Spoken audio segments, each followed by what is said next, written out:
I'm not here to tell you how to live your life, or that the planet is in danger, or that innocent animals need your saving.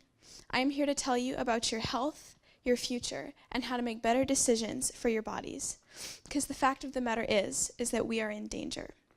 It may not shock you to hear that America leads the industrialized world in obesity, or that the top 10 causes of death in the US directly correlate to obesity and its associated side effects like cancer, diabetes, and heart disease, with heart disease being the #1 killer in the US. 39% of US citizens are also obese, and 45 million Americans claim to be on a diet at any one time. Despite this, obesity prevails, climbing at a rate of over 5% per year. Additionally, 92% of Americans are vitamin deficient, with 70% on average calcium deficiency and 50% vitamin D deficiency. While this is shocking, clearly the dietary standard is failing to maintain a thriving, healthy population. The problem continues to grow, and we have never needed a catch-all solution more than we do right now. While this seemingly insurmountable nutrition problem seems to remain a mystery to the 2/3 of overweight Americans, scientists, doctors, and a solid 1.4% of the population believe that they have unveiled the answer. A diet that is nutritionally adequate, lower in calories, cholesterol, saturated fats. A diet that is less than half as likely to cause diabetes, cardiovascular disease, and most, if not all, of the top 10 preventable causes of death in the US. In theory, this diet can protect you from all of them. Veganism, also known as the plant-based diet or total vegetarian diet, possesses countless health benefits and appears to be the panacea and even reversal method of most of the US health-rooted issues. It is as simple as this. The vegan diet is enough and protects from all the bad stuff on top of providing us with what we need. Veganism tends to stir stigmas of malnutrition and general vitamin deficiency, but upon investigation could be the answer to the US dietary dilemma. So, what really is veganism? Veganism is defined as the practice of not consuming any animal products.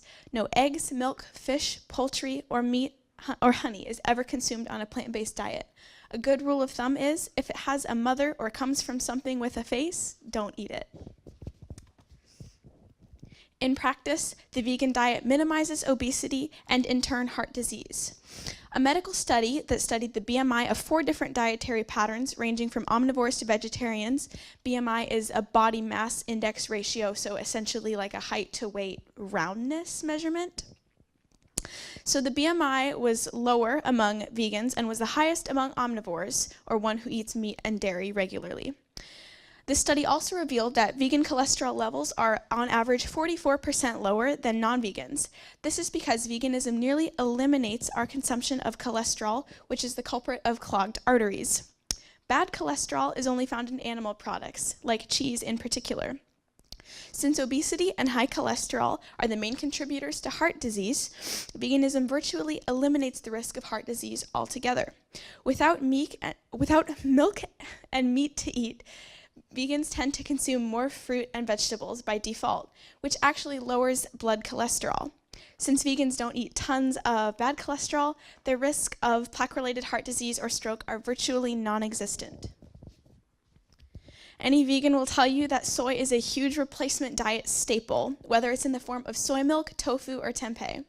Soy is medically proven to have significant cardioprotective effects. In other words, vegans are thinner, so not obese, which lowers risk of heart disease and stroke, and on top of all of that, their replacements actually possess disease-preventing and reversal tendencies. So heart disease is not all about the blood and the circulatory system, but is also found in the digestive system. The human gastrointestinal system is teeming with bacteria and enzymes that help digest food for absorption. Naturally, the stomach acid composition has to do with long-term dietary patterns because you are what you eat, right? So, you need red meat for protein and iron, right? Well, carnitine, a compound commonly found in red meat, promotes trimethylene N-oxide production, or TMAO. This reacts with the microbes in the digestive tract to make the carnitine reacts with the microbes in the digestive tract to make this TMAO, which directly promotes arterial blockage. A diet high in red meat promotes the growth of the bacteria in the digestive tract that metabolizes the carnitine, so it compounds by making even more TMAO. And it's similar to like a tolerance buildup. So the more carnitine that's consumed, the more bacteria you have, and the worse it is. TMAO is significantly lower in vegans than in omnivores, which draws the conclusion that prolonged excessive consumption literally shifts the chemical composition of the intestinal tracts. So, in other words, if a vegan were to eat a steak, it would cause fewer problems due to their gut composition that already exists. Undeniably, any diet that chemically alters the original anatomical composition of the human body cannot be beneficial to one's health.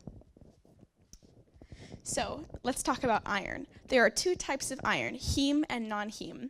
Heme iron is commonly found in animal products, think like hemoglobin in red blood, and non-heme, which is found in plant products. While it is true that the body much more readily digests heme iron found in animal products, vegan diets are almost always higher in vitamin C, which markedly improves non-heme absorption in the body. So vegans get the iron that they need while avoiding harmful effects of red meat consumption. What if veganism is not already proving to be a more sustainable diet, perhaps hormonal conditions like cancer can provide more evidence. Two federally funded agencies, the Food and Drug Administration, or the FDA, and the USDA, or the U.S. Department of Agriculture, are in charge of every piece of food that passes our lips. Their claim? To provide a safe, sufficient, and nutritious food supply to the American people. After hearing the statistics before, does it sound like they're doing their job? Do you trust what they have to say? As I dug deeper into these agencies' claims, one particularly disturbing thing stood out to me: product discrepancy. For example, pepperoni pizza is classified as a meat product, but a ham and cheese sandwich is not, because there's a piece of bread on top. So this gray area seems to completely evade the public eye. And another unsettling thing, the FDA prints non-GMO and hormone-free labels commonly found on many food products in the grocery stores today. This seems like a good thing, right? Well, the same company that's supposed to tell us what to eat and that prints these labels recently approved the commercial use of recombinant bovine growth hormone, or RBGH, which is a synthetic injectable hormone that forces excessive milk production for farmers to sell. So they inject it into cows to make them produce milk faster. While RBGH is not in itself harmful, it increases insulin growth factor, or IGF, which upon human consumption manifests itself similarly to HGH, or human growth hormone. Increased concentration of human growth hormone is linked to cancers of the sex organs and spurs early puberty in children. When public reaction declined the dairy sales trend, farmers discontinued their RBGH use and decided to print hormone-free labels instead to pacify the public and start to get them to buy dairy again. In reality, all milk contains hormones, and for human children who are not producing cow hormones to grow up to be a cow, the secondary effects are quite substantial. The FDA falsely advertising hormone-free milk is a complete falsity. Dairy cannot be hormone-free. It is literally the byproduct of an animal, a sexual characteristic. Like human breast milk, cow milk contains hormones for a baby cow. And yes, to clarify, eggs could be considered chicken periods. It is the release of an unfertilized egg in the reproductive cycle, a failure to reproduce.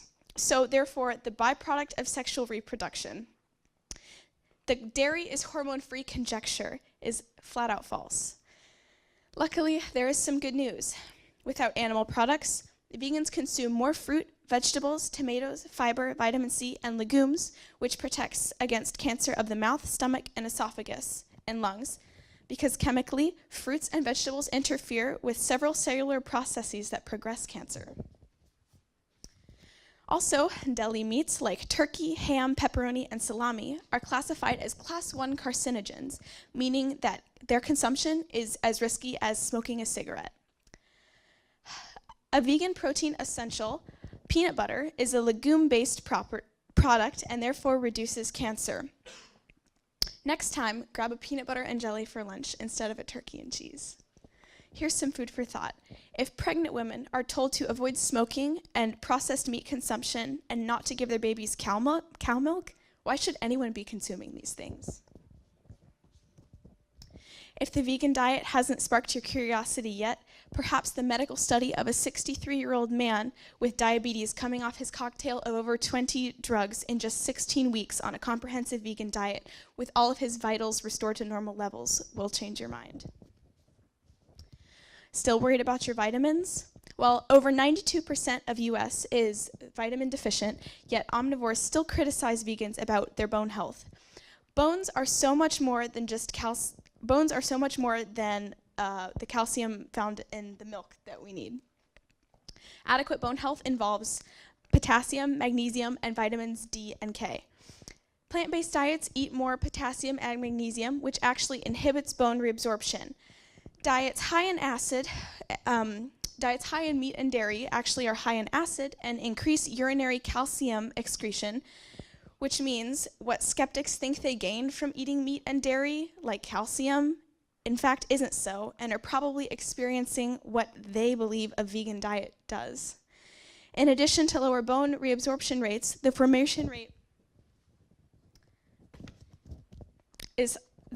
bone formation rate is especially high in postmenopausal women who are at the highest risk of osteoporosis, or brittle bones. Regarding vitamin D, little is actually associated with diet. A large component is the environment. High altitudes can inhibit vitamin D exposure, like we all live in Alaska. Optimal bone health is not an exact equation, but as long as vitamin D and calcium intake are sufficient, poor bone health is no real concern. So where can you get your calcium and vitamin D? You've probably already had your daily serving in your drink at breakfast. Orange juice is frequently fortified with calcium and vitamin D. Upon investigation, the vegan diet, or vitamin deficiency, is clearly not an unequivocal specialized vegan affliction. The assertion that a plant-based diet is unhealthy or deficient is simply uneducated, and while no diet is absolutely infallible, proper education is necessary to spread the message that vegan diets are not unhealthy, but rather adequate, sufficient, sustainable, and healthier in properties. This one change has the potential to prevent nearly all of the top causes of death in the US. Awareness is the first step to practice and advocacy.